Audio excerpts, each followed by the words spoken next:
yawman faqala li ya gulam inni u'allimuka kalimatin ihfadillaha yahfadka ihfadillaha tajidhu tujahaka idza sa'alta fas'alillah wa idza ista'anta fasta'in billah wa'lam anna al-ummata law ijtama'at ala an yanfa'uka. Itu ayatnya salah baris ya. Ala an yanfa'uka ya, maknanya ya'muka itu bukan an yanfa'uka. Salah baris.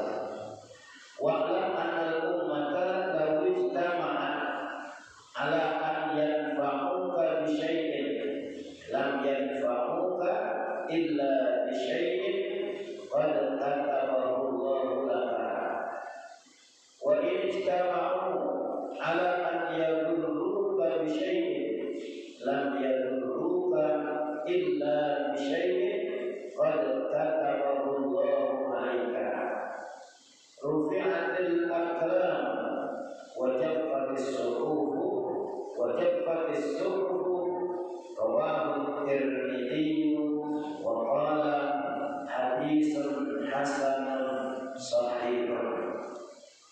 Wa fi riwayatin ghairi Tirmidzi, sebaliknya fi riwayatin ghairi Tirmidzi ihfadillah di halaman 32 ihfadillah tajidhu amamaka ta'arraf ila Allah fil rakhai ya'rifka fis shiddati wa'lam annama akhta'aka lam yakun liyusibuka wa ma asabaka lam yakun liyukhti'aka wa'lam anna an-nasra ma'as sabri wa anna al-faraja ma'al karbi wa anna ma'al usri yusra. An Abil Abbas, dari sahabat Abul Abbas Abdullah bin Abbas, namanya adalah Abdullah bin Abbas radhiyallahu anhu, semoga Allah meridhoi keduanya. Qala, ia berkata, Abdullah bin Abbas berkata, kuntu khalfan Nabi sallallahu alaihi wasallam. Pada suatu hari saya sedang berada di belakang Rasulullah sallallahu alaihi wasallam. Yauman, pada suatu hari, faqala li, lalu beliau bersabda, ya ghulam, hai nak, ya ghulam, nak, inni u'allimuka kalimatin, sesungguhnya aku ingin mengajarkan kepada kamu beberapa kalimat. Ihfadillah yahfadka, jagalah Allah, niscaya engkau akan dijaga Allah. Ihfadillah, jagalah Allah, tajidhu tujahaka, niscaya engkau akan mendapatkan dia di hadapanmu. Idza sa'alta, apabila engkau meminta, fas'alillah, maka mintalah kepada Allah. Wa idza ista'anta, dan apabila engkau minta pertolongan, fasta'in billah, maka mintalah pertolongan kepada Allah. Wa'lam, dan ketahuilah, annal ummata, bahwasanya umat, lalu ijtama'at, seandainya mereka berkumpul, ala an yanfa'uka bisyai'in, untuk memberikan manfaat kepadamu, lam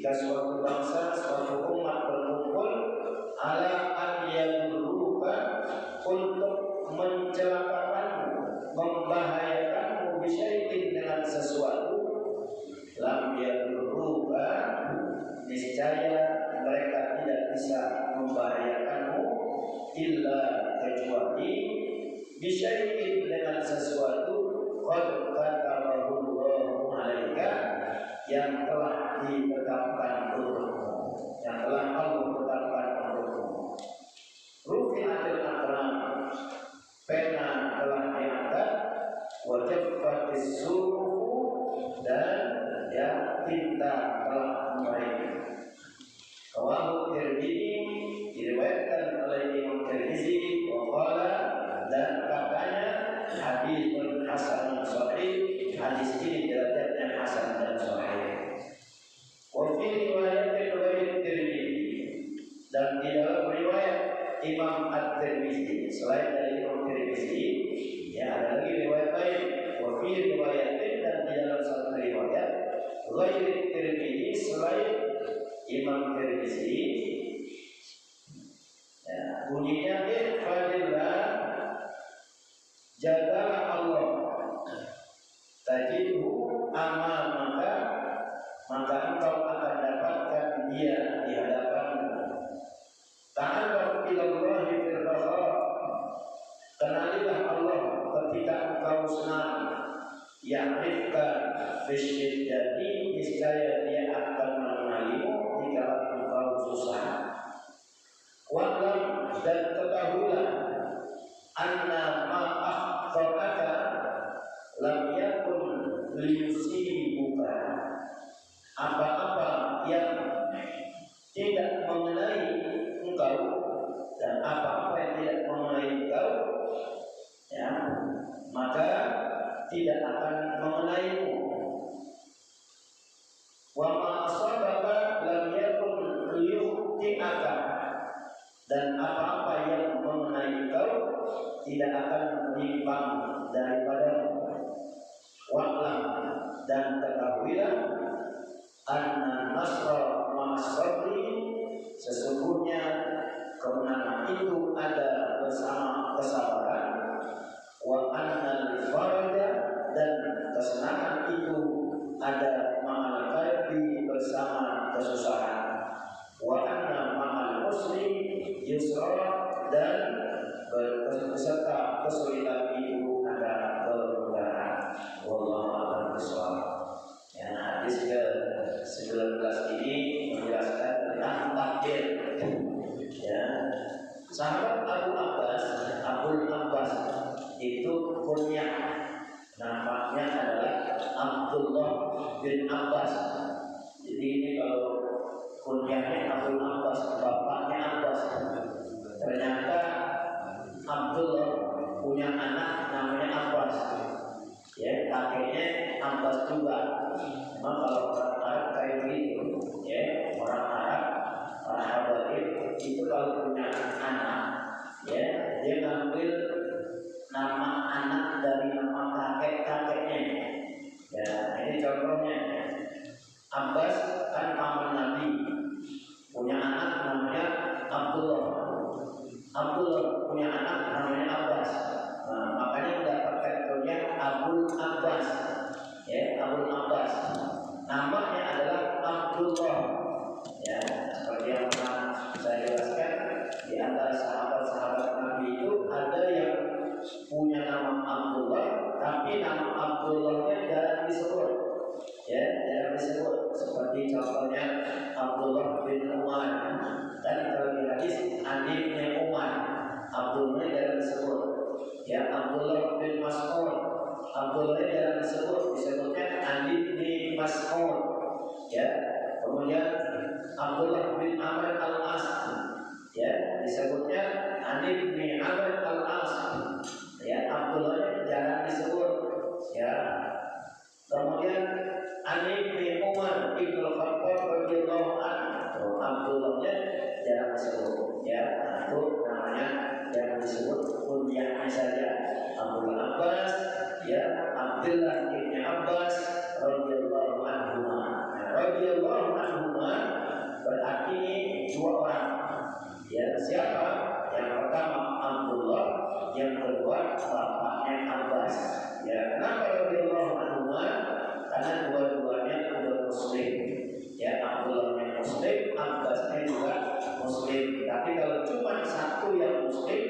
maka radhiyallahu anhu, ya seperti Abu Hurairah radhiyallahu anhu, ya kan cuma satu Abu Hurairah, bapaknya nggak muslim, maka radhiyallahu anhu, ya. Nah, Abdullah bin Abbas ini adalah sepupu Nabi. Dia dilahirkan sebelum Nabi hijrah, 3 tahun sebelum Nabi hijrah dilahirkannya Abdullah bin Abbas.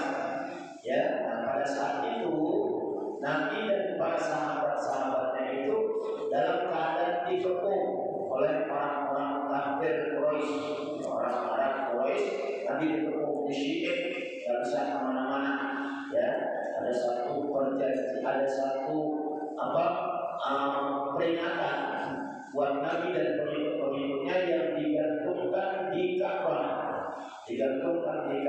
bahwa ya orang Arab tidak boleh melakukan jual beli dalam bentuk apapun, termasuk makanan gandum kepada Nabi dan pengikut-pengikutnya.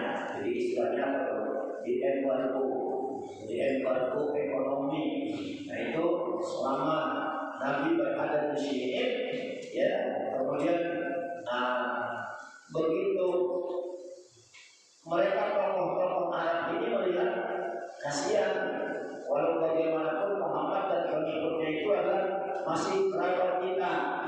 Hanya tokoh-tokoh Quraisy seperti dari Abdul Muthalib, yang lain-lain itu Bani Hashim, Bani Abdi Manaf, mereka berkumpul untuk mencabut pernyataan dari orang Arab tersebut yang melarang melakukan jual beli terhadap Nabi Muhammad dan pengikutnya. Ya, nah, lalu Nabi bilang nggak usah dicabut, ya itu udah dimakan ayam. Padahal Nabi nggak tahu, Nabi nggak lihat, ya itu kertas, ya itu ditempel di kapal udah dimakan ayam. Ya, ternyata begitu tokoh-tokoh Quraisy ingin mencabut, menghancurkannya, merobek-robek, benar apa yang Nabi bilang udah dimakan ayam. Nah, mulailah saat itu Nabi SAW dan para sahabatnya bebas. Nah, dari situlah ada perintah untuk hijrah ke Madinah. Nah, 3 tahun sebelum Nabi hijrah, ini lahir Abdullah bin Abbas. Ya. Kemudian ketika Nabi meninggal dunia, Abdullah bin Abbas itu baru umur 13 tahun. Bahkan ada yang mengatakan wakilah Ibnu Khamsa Asyara 15 tahun. Ada juga yang mengatakan wakilah Ibnu Asyrik baru 10 tahun. Ya, Nabi meninggal dunia, umurnya Abdullah bin Abbas itu baru 10 tahun. Tapi di usia mudanya dia sudah dijadikan ulama oleh sahabat-sahabat seperti Umar bin Khattab radhiyallahu anhu. Ya, itu menjadikan Abdullah bin Abbas yang masih muda itu sebagai ulama mereka. Jadi menjadi rujukan. Nah, kenapa Abdullah bin Abbas ini kok bisa seperti itu? Karena Abdullah bin Abbas ini pernah mendapatkan doa dari Nabi. Ya, yang sahabat yang didoain Nabi itu gak bakal meleset. Semua doanya dikabulkan oleh Allah Subhanahu wa taala. Ya, doa Nabi kepada Abdullah bin Abbas, Allahumma faqihhu fid-din wa 'allimhu at-ta'wil. Allahumma 'allimhu al-hikmata wa ta'wil al-Qur'an. Allahumma barik fihi wanshur minhu waj'alhu min ibadika as-salihin. Allahumma zidhu 'ilman wa fiqhan. Itu doa Nabi kepada Abdullah bin Abbas. Ya Allah, jadikanlah Abdullah bin Abbas ini orang yang ahli dalam agama dan ajarkan dia tentang takwil, tafsir. Ya, makanya di antara sahabat-sahabat itu kalau nanya tentang Al-Quran itu yang pertama kali ditanya adalah Abdullah bin Abbas. Kenapa? Karena dia turjumanil Quran. Ya, orang yang ahli dalam menafsirkan Al-Quran Al-Karim. Ya, kemudian Allahumma 'allimhu hikmah, ajarkan dia hikmah. Ya, dari hikmah. Wa ta'wil Al-Quran, Allahumma barik fihi, ya Allah berkahi dalam kehidupannya. Wa syurbihu, sebanyak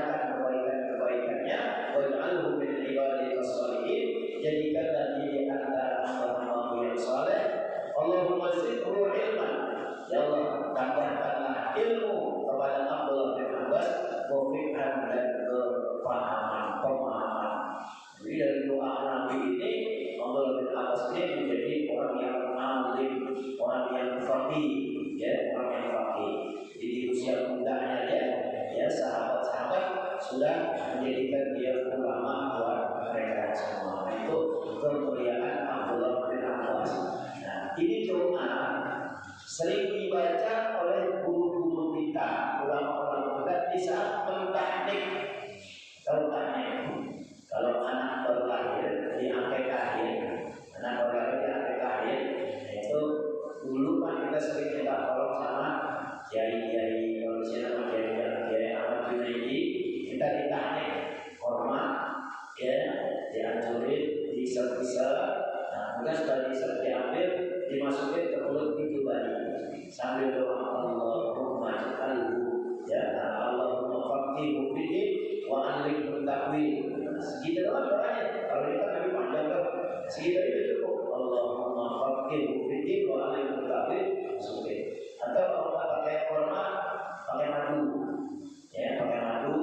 Nah, madu dia boleh juga bibirnya. Maksudnya apa? Biar nanti omongan-omongannya manis, ya, omongan-omongan itu manis. Itu namanya tahnik, ya, tahnik. Kalau orang sekarang jarang yang mau digituin. Kenapa? Karena usahanya pada pilek, pada batuk, pada bungeng. Jadi nggak mau gitu. Padahal bagus, ya, tapi pilih-pilih dulu. Ya ini siapa? Kalau dulu kan kiai kita masih alimnya luar biasa, ibadah yang besar. Kiai muda kita saya ini yang nggak pantas kayak tahun, pantas minum bayi ini. Jadi kalau anak saya sendiri sih nggak apa-apa, orang lain kan. Jadi kita kadang-kadang suka sok tahu juga maaf suka diikutin. Kadang kalau anak kalau ustadznya ngambil air, karena ada air itu di Bogor namanya, ambil air disakit, semuanya udah ngikut. Kalau anak udah ada pilek, udah itu pilek tuh anak semuanya pada ngikutin air, ngikutin ustadznya bukan begitu caranya, udah cukup ustadznya aja. Ustaznya aja ngikutin, sambil didoain, ya kan diurut-urut didoain, ya usah ada cukup rambut, kalau boleh ngikut semua. Udahnya kan kuliah, film, semuanya pada Musa. Kalau cuma Musa aja sih nggak apa-apa. Ini pakai air ikut-ikutan. Kalau yang pakai lepek orang terus dia, jadi kita jangan ikut-ikutan yang kayak gitu. Ya udah cukup ustaznya aja atau ada beberapa orang yang diminta, nah itu boleh. Yang lain sekedar usah kepala, nggak usah pakai basahin tangannya ya, kesian. Nah dalam hadis ini sahabat Abdullah bin Abbas radhiyallahu anhu berkata, "Kuntu khalfan Nabi." Ya, kuntu khalfan Nabi. Di sini artinya kuntu khalfan Nabi ini aku diboncengin sama Nabi. Ya, jadi aku diboncengin. Suatu hari aku dibonceng sama Nabi. Entah itu naik kuda atau naik onta. Ya dijelaskan dalam kitab ini. Yang jelas bahwa aku diboncengin sama Nabi dan Nabi sambil bilang, ya, Nabi sambil bilang, ya ulang. Kalau ya ulang ini panggilan orang Arab itu buat anak yang masih berbalik sampai di usia dia kira-kira 10 tahun, 9 tahun, ya. Nah, ya ulang atau ya mulai di tasbih, ya ulang bahasa kita, nah, gitu ya, nah, jadi ingetin, nah, ini mu'allimuka kalimatin, aku akan mengajarkan kepadamu beberapa kalimat. Ya, apa saja?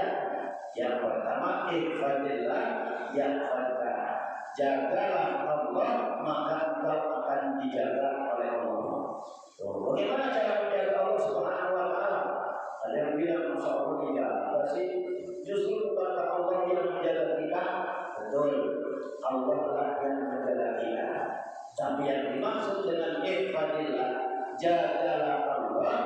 Nah, artinya di sini jagalah hak-haknya Allah Subhanahu wa taala. Ya. Apa yang Allah perintahkan kepada kita? Dari mulai sholat, puasa,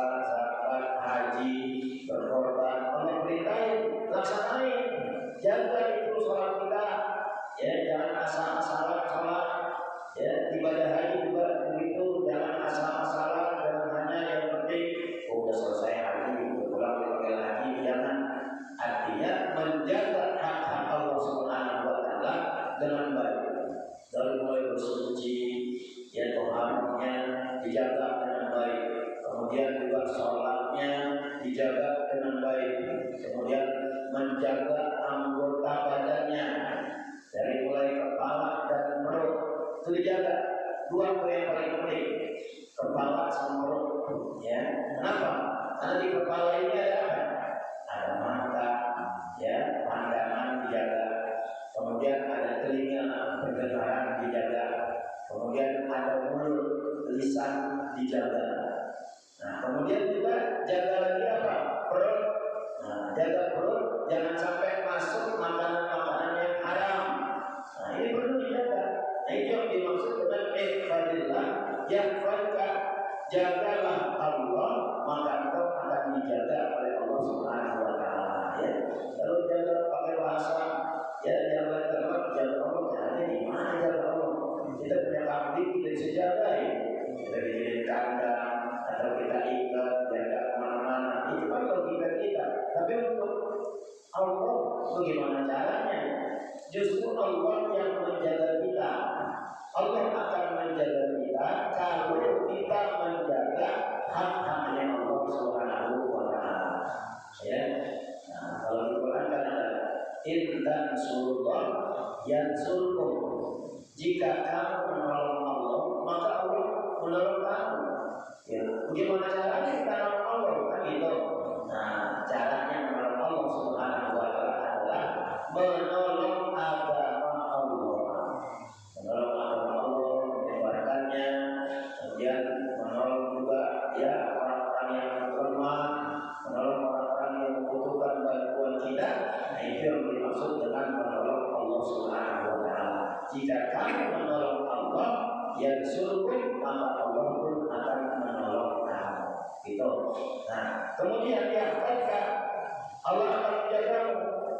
Ya, dari hasil kita menjaga hak-haknya Allah, maka Allah akan menjaga kita. Apa yang Allah akan jaga dari kita? Nah, bentuk menjaga hak Allah tadi kan dari mulai bersuci, sholat, kemudian anggota badan kita jaga. Nah, kemudian balasan Allah apa? Menjaga kita. Nah, pertama Allah akan menjaga urusan kita dunia dan akhirat. Allah akan menjaga, Allah akan jaga. Kalau kita menjaga sholat kita dengan baik, maka urusan dunia dan akhirat kamu gampangin, ya. Nah, sekarang jadi bahan introspeksi. Kenapa ya kalau rezeki saya susah? Kenapa kalau hidup saya selalu ada masalah, ada beban? Ya, mungkin hak-haknya Allah ini kurang kita jaga. Yang kebanyakan lalainya kita terhadap perintah-perintah Allah Subhanahu wa taala sehingga Allah tidak menjaga kita. Jadi kalau dalam diskusi, ya dunia usduni man khadamani, wahai dunia tunduklah engkau kepada orang yang tunduk kepadaku. Kalau kita tunduk kepada Allah, menjaga hak-haknya Allah, ya sholat kita bagus, puasa, zakat, haji semuanya bagus, maka Allah Subhanahu wa taala juga akan menjaga dan akan memberikan apa yang kita inginkan. Bahkan dari dunia nanti ya juga akan dikasih, ya. Nah, di samping itu apa bahasa Allah? Keturunan itu juga dijaga. Kalau kita menjaga Allah, nanti keturunan itu juga dijaga, ya.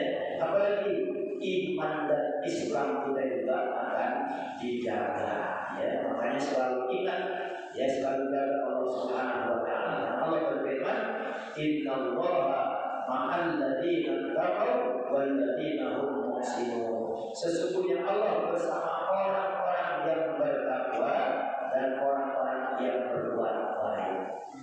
Kalau kita bertakwa, Allah akan selalu membantu kita. Kalau kita berbuat baik, Allah akan selalu membantu kita, ya. Ya, Quran kata nasullah wa nasyahu. Ya, mereka lupa Allah. Ya, maka Allah lupa. Mereka tak mau menjalankan hak-hak Allah, kewajiban-kewajiban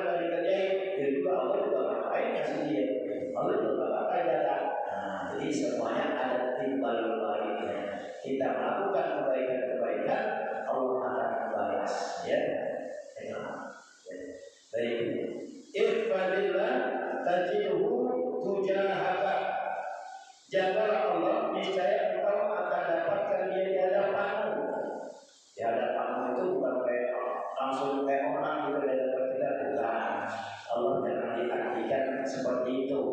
Ya, seperti misalnya Allah berfirman Ar-Rahmanu 'alal 'arsy istawa. Allah itu yang Maha Rahman, ya, berada di arsy istawa, tinggal di istawa. Allah di atas. Maaf ya, kalau kata mereka orang Wahabi itu kan Allah punya tempat di atas. Ini jangan menyamakan Allah dengan manusia. Ya, Allah punya kedudukan seperti di atas. Itu kata-kata istawa alal arsy, bukan artinya Allah duduk bertempat tinggal di arsy, bukan. Tapi Allah menguasai arsy.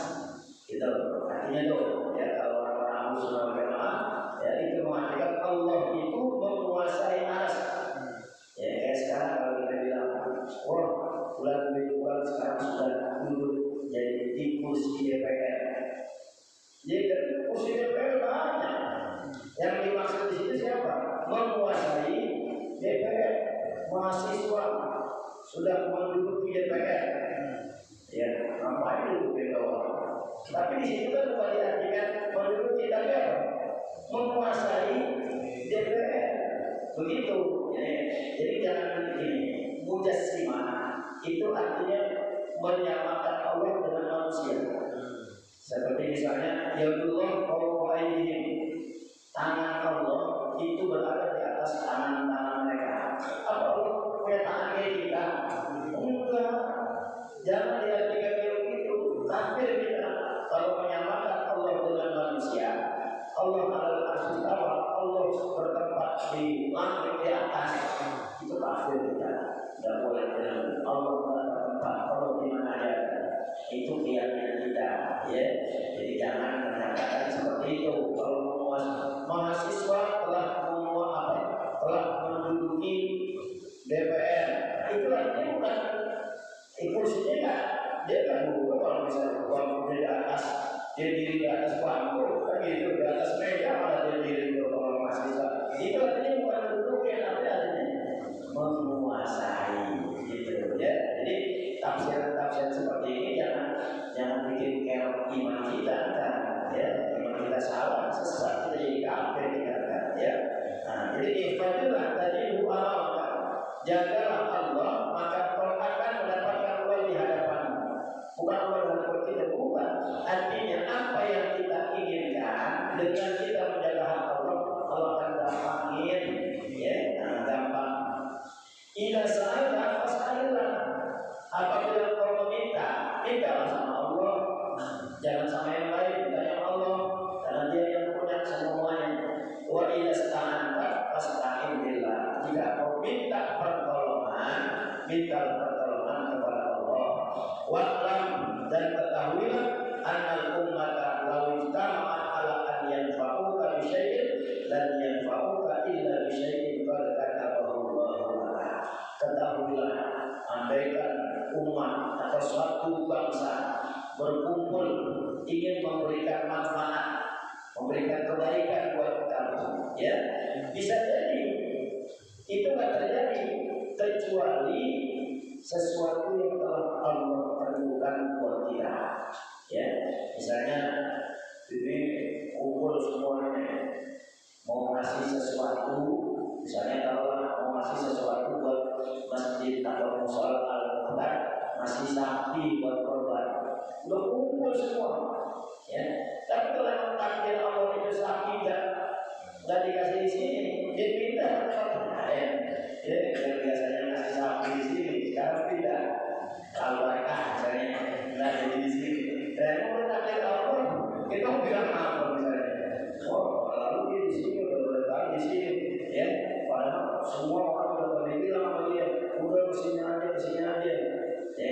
Itu kan memberi manfaat buat al-Quran. Tapi pada kenyataannya pindah ke tempat lain. Kenapa? Emang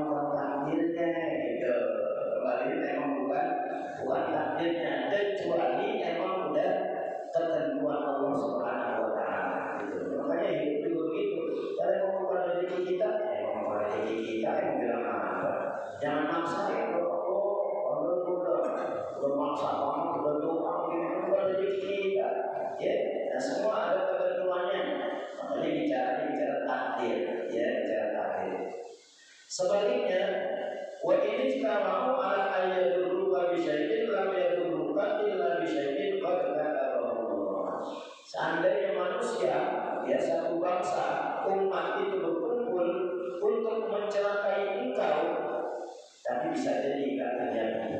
Kenapa? Illa kata Allah, kecuali dengan sesuatu yang telah Allah tentuin. Ya, kalau Allah tentuin, ya dia tak celaka, dia kata seluruh manusia kumpul semua untuk mencelakai dia. Memang bukan waktunya, gitu ya. Kembali lagi pada takdir, ya. Kenapa? Rufinatil aqlam, karena pena sudah ditulis, sudah diangkat penanya, sudah menulis lagi. Wajib pada suku dan tintanya berkering. Tintanya berkering. Artinya apa? Catatan hidup kita ini, catatan saya, kita semua ini sampai nanti hari kiamat udah ada catatannya, ya. Nah, kan kita bicara masalah takdir itu, takdir ada dua, ada takdir mutlak, ada takdir mu'allaq. Ada takdir yang tidak bisa dirubah, ada takdir yang bisa dirubah. Yang tidak bisa dirubah, ya contoh kayak kita jadi laki-laki, kan tidak bisa dirubah.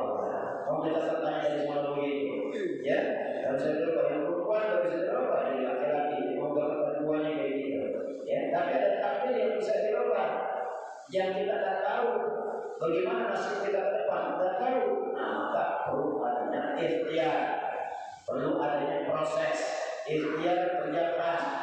Ya, setelah kita selesai pengajian kita mau kemana kita nggak tahu. Ya, harus ikhtiar biar dapat rezeki, biar dapat harus ada ikhtiar. Ya, nggak bisa kita hanya uncang-uncang lagi, ya, ngandel atau mengharapkan datang rezeki dari Allah tanpa adanya ikhtiar.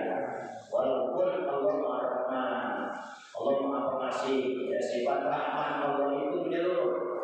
Ya, tidak hanya orang Islam aja yang dikasih, orang kafir dikasih, ya, jin dikasih, binatang dikasih, tumbuhan juga dikasih semua. Yang kerja dikasih, yang tak kerja juga dikasih. Nah, itu sifat rahman Allah. Tapi sifat rahim Allah, ya, hanya untuk diberikan kepada orang-orang yang beriman saja, ya. Itu. Ini masalah takdir. Jadi kita yakin, memang takdir saya menjadi laki-laki, tapi saya tidak menjadi perempuan. Tapi sesuatu yang akan datang yang kita belum tahu nasib kita hari ini, besok dan yang akan datang, bagaimana? Adanya ikhtiar. Inna Allaha la yughayyiru ma biqaumin hatta yughayyiru ma bi anfusihim. Ya. Kemudian dalam hadis selain Imam Tirmizi itu di halaman 32, Ifadillah tajihu amamaka. Jagalah Allah, niscaya engkau akan dapatkan dia di hadapanmu. Jadi cuma konteksnya yang berbeda, ya. Karena filullah firraha, kenalilah Allah ketika engkau senang. Tuh, kalau lagi senang, yang rajin ibadahnya, rajin sedekahnya, lagi kaya, lagi banyak duit, jangan pelit, ya. Ntar yang rifat syiddah, Allah akan kenal engkau dalam keadaan susah. Orang banyak kalau lagi kaya, pelit, sombong, dan begitu susah baru ingat sama Allah. Ya kata Allah, dulu kaya dulu lupa, begitu. Dulu kaya dulu lupa, sekarang kita lagi susah lebih. Nah kita jangan begitu. Kita lagi kaya, lagi banyak duit, lagi makmur hidup kita. Nah, berbagi kepada orang yang membutuhkan. Jadi suatu saat nanti kita dalam keadaan susah, Allah juga ingat lagi kita. Orang juga begitu. Orang juga begitu kan. Kita punya teman hidupnya enak, ya. Kalau kita minta bantuan dikasih aja begitu. Nah suatu saat begitu kita yang sana berbalik dia yang susah. Dulu dia waktu bahaya, sekarang dia lagi jatuh. Nah, kita yang paling senang kita bantu. Kan juga manusia itu begitu. Ya Allah juga begitu. Walaupun Allah tak kayak kita. Kadang-kadang ya, dulu kita lagi susah dibantu orang. Kita lagi susah lupa main batu. Banyak yang begitu. Kalau Allah, ya kalau tetap ya orang kali masih dikasih juga Allah. Apalagi yang dermawan. Walau anna ma'akhtaaka lam musibah dan ketahuilah apa-apa yang luput darimu tidak akan menimpamu. Maksudnya begini, contoh, kalau ada orang yang misalnya ditembak, ya, atau ditusuk, kita udah niat pengen bunuh dia, kita udah teker, udah dikekeknya pasti kena darah, ya. Ternyata meleset, ya, agak mati juga dia, padahal udah tenang, atau kita tusuk, kena perutnya, nggak mati juga. Maksudnya apa? Itu belum takdir Allah dia mati, itu, ya, itu dimaksud begitu. Walaupun nama apa kalau dia bermusibah, apa yang luput darimu, yang belum waktunya, ya, yang belum waktunya. Begitu juga kalau masalah kalau dia belum diangkat, ada orang yang ada apa yang mati, mau waktunya dulu begitu, yang udah waktunya. Jadi yang menimpa seseorang itu belum tentu itu membuat musibah, ya. Tapi terjadi juga yang tak dia apa-apain, malah dia yang kena musibah. Nah, itu pahamnya seperti itu, ya. Jadi, nah kembali lagi ke takdir kita, biar kata ditusuk, pospol tusuk apa menurut punya mati juga, dalam mati. Ya, ada orang yang mati cuma di apa? Dipukul pakai satu batang lidi doang, mati. Ya itu dulu katanya ilmuwan dulu musuh, obal, senjata, peluru, kalahnya nama lidi, kalahnya sama lidi, ilmuwan dulu musuh kayak gitu. Ya itu boleh takdir Allah, caranya pakai lidi, gitu. Ya, nah jadi kembali lagi kita meyakini apapun bentuk kejahatan manusia kepada kita, kalau memang Allah nggak kenain kita, nggak bakal kena, itu keyakinan, ya. Tapi kebaikan orang sama kita juga, ya, belum tentu kita dapetin, kecuali emang itu udah takdirnya dari Allah Subhanahu Wa Taala, ya. Nah ini kembali kepada takdir. Wa'lam anna nasra ma'asabri, ketahuilah bahwasanya kemenangan itu bersama kesabaran. Orang pengen berhasil, pengen menang ya sabar, ya. Wa anal faraja ma'al karbi, kesenangan juga bersama kesusahan. Pengen senang ya bersusah payah dulu, kerja keras dulu, ya. Fansab fa inna lidal aishi fil nasab, berpayah-payahlah kau, ya. Maka sesungguhnya kesenangan itu datang setelah engkau berpayah-payah. Sudah belajar sungguh-sungguh, belajar ilmu ini, baru kita sudah selesai dapat gelar, baru kita kerja. Itu belum kerja apa-apa, ya biasa kalau punya, bisa jadi presiden. Karena kalau ada kerja keras kan, nggak ada kerja keras itu, ada gitu, kok bisa? Orang kalau saya tunjukin jasa saya pasti kaget. Biasanya kalau kopi, ya. Orang benar kaget, orang asli gitu, kaget saja. Wa anna ma'al usri yusra, dan sesungguhnya beserta kesulitan itu ada kemudahan. Beserta kesulitan ada kemudahan. Susah-susah dulu itu, ya, belajar dulu semangat. Ulama-ulama kita kan bisa menjadi ulama besar karena kesungguhan belajar. Kita bagaimana menjadi orang pintar, ngajinya juga malas-malasan, ya. Bagaimana memahami Quran, orang ngajinya sebulan sekali cuma sebulan. Gimana mencoba asal kalau ada mahal, ya. Nah, ini artinya ada kesungguhan kita untuk belajar, kesungguhan kita untuk beribadah kepada Allah Subhanahu Wa Taala. Ya, ada yang bertanya? Hari ini libur, apa yang ada di juga boleh. Libur ya, libur panjang nih. Ada yang ditanya silakan. Lebaran insya Allah hari Jumat, ya. Kalau ditentuin oleh pemerintah kita, karena tanggal 1 Zulhijjahnya Rabu kemarin, berarti Idul Adha-nya hari Jumat. Sholat Jumat tetap dikerjain, jangan enggak dikerjain, ya. Nah, walaupun ada hadis Nabi yang memperbolehkan sahabat-sahabat untuk tidak melakukan sholat Jumat, ada rukhsah ringan. Tapi kata para ulama itu buat sahabat-sahabat yang ada di pedalaman, yang jauh, ya, yang kalau dia pagi udah jalan ke masjid, pagi subuh ke masjid itu dia buat sholat Jumat. Dan begitu saatnya mau sholat Jumat, ya antara pagi-pagi dia berjalan ke masjid mau sholat. Ini ya, dan begitu pulang, baru pulang, masuk Jumat. Nah, maka Nabi ringankan buat orang-orang yang ada di pedalaman tidak melaksanakan sholat Jumat. Ya, kalau kita kan memang masjid depan rumah kita, di kanan kita belakang banyak masjid, jadi tidak ada alasan. Makanya yang memperbolehkan tidak melaksanakan sholat Jumat itu hanya satu imam, mazhab Hambali saja. Adapun mazhab Syafi'i, Maliki, Hanafi tetap mewajibkan sholat Jumat. Ya, kenapa?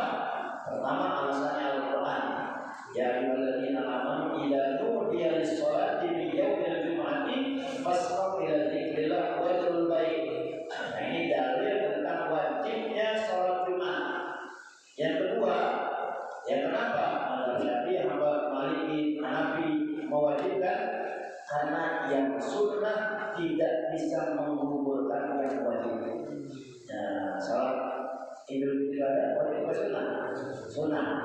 Kalau Jumat, kok bisa gugur gara-gara sholat Id? Tidak bisa. Ya, kecuali tadi yang jauh, yang di pedalaman, nah itu baru bisa gugur. Gitu ya. Makanya tetap sholat Jumat. Gitu. Kalau mau potong ya, ntar potongnya bisa Jumat atau habis pagi-pagi sholat Id, tapi mepet waktunya dengan ambil hari Sabtu. Ya, saya tergantung pengurus dari kebijakan pengurus. Ya, ada orang yang puasa 10 hari, itu habisnya sore. Kayaknya nggak sampai 10 hari, 9. Ya, puasa Dzulhijjah yang dianjurkan, ya, 2. Puasa Tarwiyah sama Arafah. Dari puasa yang 2 ini, yang sunnah muakkadah cuma 1, Arafah. Yang muakkadah, ya. Nah, gimana kalau orang puasa dari tanggal 1 sampai tanggal 9? Bagus, puasa, kan kebaikan buat dirinya, kesehatan buat dirinya juga, gitu. Tapi yang dianjurkan dalam puasa Dzulhijjah itu puasa tanggal 8, tanggal 9, Tarwiyah dan Arafah. Nah, kemudian dari 2 Tarwiyah dan Arafah ini yang muakkadah, yang sangat dianjurkan Arafahnya. Itu. Jadi silakan aja mau puasa boleh, nggak puasa apa-apa. Ya, cuman ya kalau yang tanggal 1 sampai tanggal 8 itu hadisnya nggak ada. Itu hanya bisa artinya gini. Orang-orang torekot dulu, orang-orang torekot apa aja itu mewajibkan murid-muridnya itu untuk puasa dari mulai tanggal 1, ya, dan arahannya itu makanannya makan yang tidak bernyawa, seperti misalnya nasi putih, nggak boleh makan ikan, daging, apapun bentuknya yang ada nyawanya itu nggak boleh, ya. Nah itu selama 9 hari arahannya ke situ. Jadi boleh yang udah puasa ya silakan, kalau sih bagus kok, nggak ada salahnya, ya. Insya Allah ada pahalanya. Asal buat ibu-ibu mungkin mau bayar utang, nah pesertanya bayar utang nih, ya. Tidak satu Dzulhijjah tidak masalah, tapi bayar utang dulu, insya Allah yang sunnahnya ikut. Ya, Bapak dulu itu kemarin mungkin di Ramadan ada yang batal nih, ya udah. Nah, mulai hari ini bisa puasa, tapi yang wajibnya dulu bayar utangnya. Jadi kalau bayar utang sekarang, yang hari Kamis nggak bisa. Kalau puasa sunnah bisa, kalau bayar utang nggak bisa. Kenapa? Kalau bayar utang harus dinyatin di malam hari. Kalau bayar utang aja, semalam katanya, kemudian sekarang ini kalau ngaji belum makan apa-apa, mungkin mau puasa bayar utang aja nggak bisa. Ya, kalau puasa sunnahnya, Dzulhijjahnya boleh. Kenapa? Karena yang wajib itu harus ditabir di malam hari. Bayar utang, puasa Ramadan, qadha, ya, nazar itu harus ditakdir di malam hari. Pokoknya nama itu soma godin. Itu harus ada nama itu soma godin. Ya, malam hari atau sebelum subuh. Kalau lewat subuh kayak gini, nggak bisa. Bayar utang nggak bisa. Ya, harus dinyakin. Gitu ya. Boleh puasa terus ya. Ada lagi? Ya. Ini bentar lagi mau ini surat Idul Adha. Kalau di rokat kedua imam lupa baca takbir yang 5 kali, misalnya baru balik yaumidin dia ingat itu apa baca al-fatihah diteruskan apa langsung baca takbir? Boleh baca tasbih. Boleh berhenti dia tasbih. Karena belum sempurna kan belum sampai. Misalnya begitu Allahu Akbar, Bismillahirrahmanirrahim. Jamaah Subhanallah. Tasbih nih, tanbih diingetin. Nah, maka anak baru sedikit baru baca Bismillah atau Alhamdulillah. Nah, maka imam Allahu Akbar, Subhanallah, Allahu Akbar. Boleh. Jadi boleh. Makanya perlunya imammu mengingatkan dia. Tapi kalau udah selesai, udah nggak bisa, udah sempurna itu rukunnya, ya, udah sempurna rukunnya, maka harus dilanjut. Terus bagaimana kalau dia baca tasbih? Gak apa-apa ya, sempurna sholatnya sah. Nggak usah, karena udah sempurna baca Fatihah nanti. Kalau dia baca terus dia baca tasbih, kalau dia batal, rusak sholatnya. Nggak usah. Sujud sahwi boleh, dan juga apa-apa. Ya. Yang kedua, pada saat ayat pandangan kita dulu apa lihat ini? Pandangan lihat tangan. Pandangan mata kita itu arahkan lihat jari tangan kita. Ya. Karena begitu sahaja kan asyhadu an la ilaha illallah kan yang tertentu. Nah di situ mata kita melihat Allah, melihat apa yang tangan kita yang satu. Bayangannya ini Allah yang esa, yang satu gitu ya. Ada lagi?